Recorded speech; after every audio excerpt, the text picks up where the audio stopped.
কোন মহিলা যদি বেপরদার কারণে জাহান্নামে যায়, শুধু ও যাবে না, ওর সাথে কেউ না কেউ রিলেটেড থাকবে পুরুষ।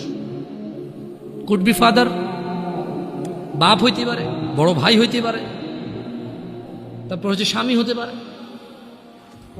যদি ওর জাহান্নামে যাওয়ার রিজনই হয় বেপরদা, বেখোলা, খোলামেলা চলা। মানুষ হাজার রিজনে জাহান্নামে যেতে পারে, আল্লাহ সবাইকে ক্ষমা করুন এবং হিদায়াত দান করুন, আমিন। হাজারটা রিজন আছে জাহান্নামে যাওয়ার, কিন্তু যদি কোনো মহিলা, এমন মহিলা যার বড় ভাই আছে, যার বাপ আছে, যার স্বামী আছে, আর ওদের থাকা অবস্থায় তার এমন একটা অন্যায়ের কারণে তার জাহান্নাম হয়েছে, যে অন্যটা হচ্ছে তার কি খোলামেলা চলাফেরা, তার জেনাবা বিচারের চলাফেরা, তার বেপরদা অশ্লীল চলাফেরা, তাহলে ওই মহিলা একা জাহান্নামে যাবে না, সঙ্গে কাউকে নিয়ে যাবে। এবার যে লোকটা সংশ্লিষ্ট সময়ে দায়িত্ববান ছিল সে যাবে সঙ্গে। এটা খুব সিম্পল লজিক, কিন্তু কান টানলে কি আসে? কান টানলে কি আসে?